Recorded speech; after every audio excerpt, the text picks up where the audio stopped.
Winnie-the-Pooh by A. Milne, Chapter 1, in which we are introduced to Winnie-the-Pooh and some bees, and the stories begin.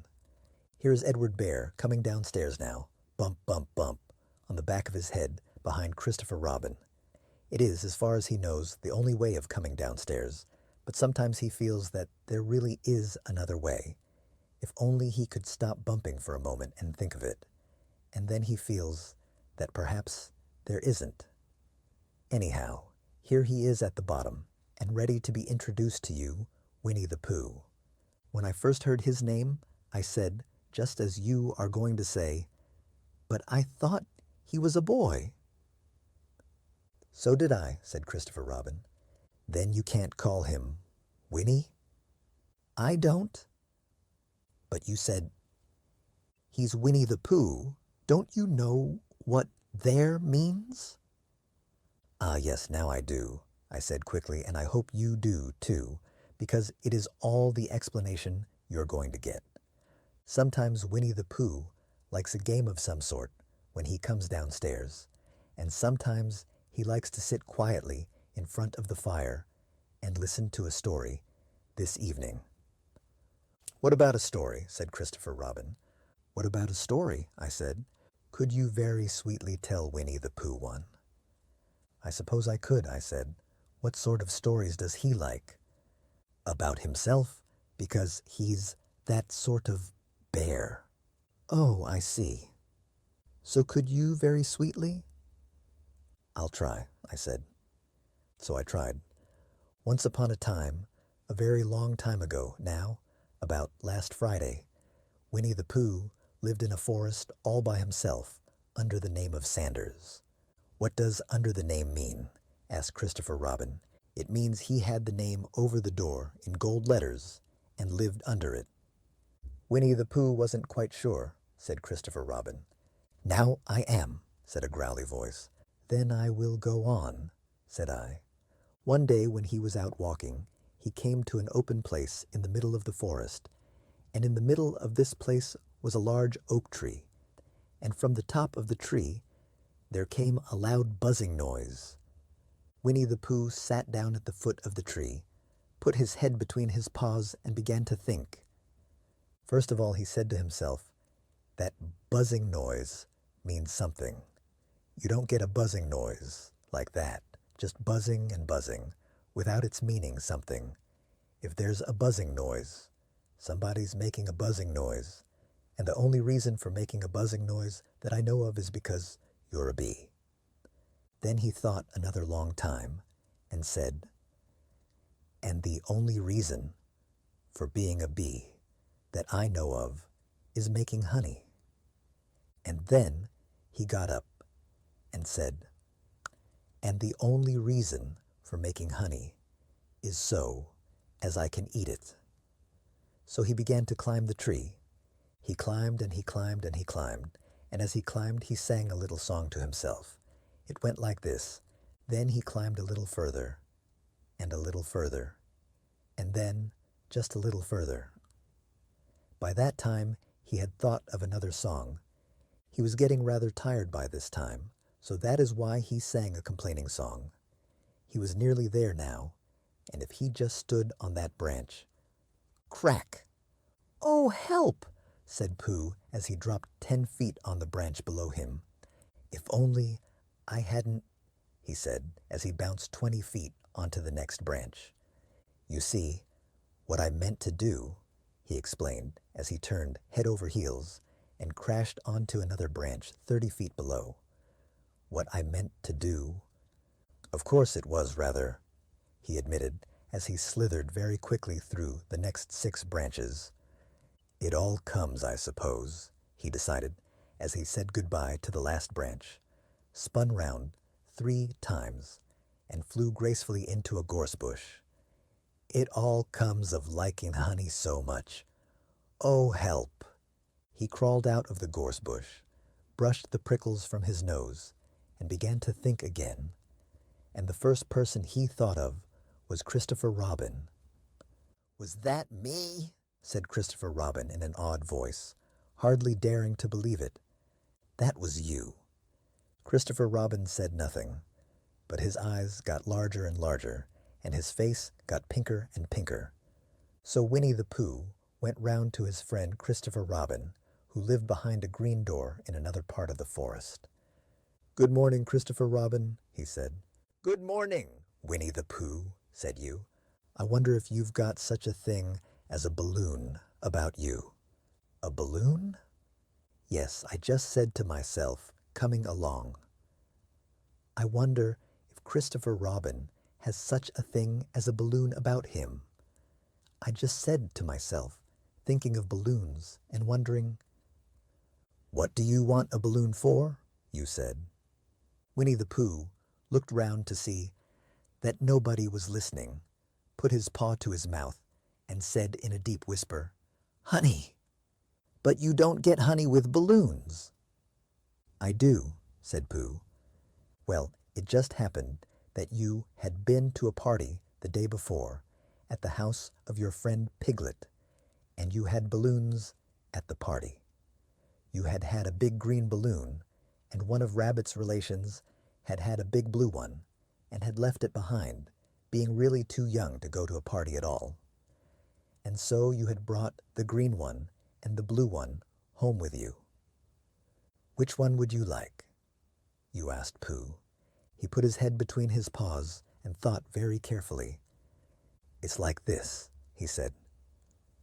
"When you go after honey with a balloon, the great thing is not to let the bees know you're coming. Now, if you have a green balloon, they might think you were only part of the tree and not notice you, and if you have a blue balloon, they might think you were only part of the sky and not notice you. And the question is, which is most likely? Wouldn't they notice you underneath the balloon?" you asked. "They might, or they might not," said Winnie-the-Pooh. "You never can tell with bees." He thought for a moment and said, "I shall try to look like a small black cloud that will deceive them." "Then you had better have the blue balloon," you said, and so it was decided. Well, you both went out with the blue balloon, and you took your gun with you, just in case, as you always did. And Winnie-the-Pooh went to a very muddy place that he knew of, and rolled until he was black all over. And then, when the balloon was blown up as big, and you and Pooh were both holding on to the string, you let go suddenly, and Pooh Bear floated gracefully up into the sky and stayed there, level with the top of the tree and about 20 feet away from it. "Hooray!" you shouted. "Isn't that fine?" shouted Winnie-the-Pooh down to you. "What do I look like?" "You look like a bear holding on to a balloon," you said. "Not," said Pooh anxiously, "not like a small black cloud in a blue sky?" "Not very much." "Ah, well, perhaps from up here it looks different. And as I say, you never can tell with bees." There was no wind to blow him nearer to the tree, so there he stayed. He could see the honey, he could smell the honey, but he couldn't quite reach the honey. After a little while, he called down to you. "Christopher Robin," he said in a loud whisper. "Hello. I think the bees suspect something." "What sort of thing?" "I don't know, but something tells me that they're suspicious. Perhaps they think that you're after their honey. It may be that. You never can tell with bees." There was another little silence, and then he called down to you again. "Christopher Robin." "Yes?" "Have you an umbrella in your house?" "I think so." "I wish you would bring it out here and walk up and down with it, and look up at me every now and then, and say, 'Toot toot, it looks like rain.' I think if you did that, it would help the deception which we are practicing on these bees." Well, you laughed to yourself, "Silly old bear," but you didn't say it aloud because you were so fond of him, and you went home for your umbrella. "Oh, there you are. called down Winnie-the-Pooh as soon as you got back to the tree. "I was beginning to get anxious. I have discovered that the bees are now definitely suspicious." "Shall I put my umbrella up?" you said. "Yes, but wait a moment. We must be practical. The important bee to deceive is the queen bee. Can you see which is the queen bee from down there?" "No." "A pity. Well, now, if you walk up and down with your umbrella, saying, 'Tut tut, it looks like rain,' I shall do what I can by singing a little cloud song, such as a cloud might sing. Go!" So, while you walked up and down and wondered if it would rain, Winnie-the-Pooh sang this song. The bees were still buzzing as suspiciously as ever. Some of them, indeed, left their nests and flew all round the cloud as it began the second verse of this song, and one bee sat down on the nose of the cloud for a moment, and then got up again.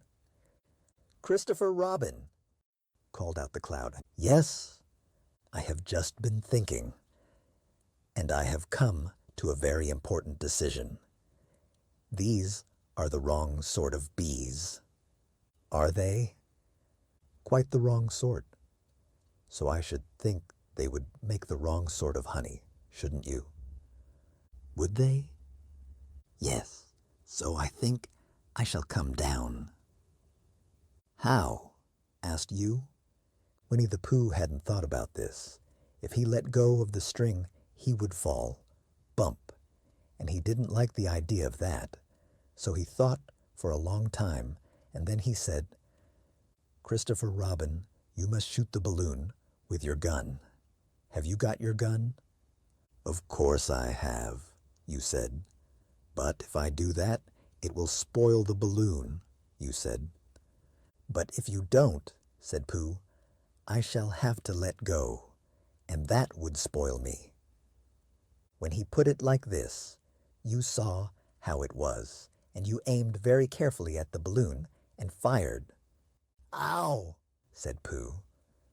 "Did I miss?" you asked.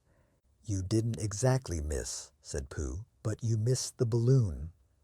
"I'm so sorry," you said, and you fired again, and this time you hit the balloon, and the air came slowly out, and Winnie-the-Pooh floated down to the ground, but his arms were so stiff from holding on to the string of the balloon all that time that they stayed up straight in the air for more than a week, and whenever a fly came and settled on his nose, he had to blow it off, and I think, but I am not sure, that is why he was always called Pooh.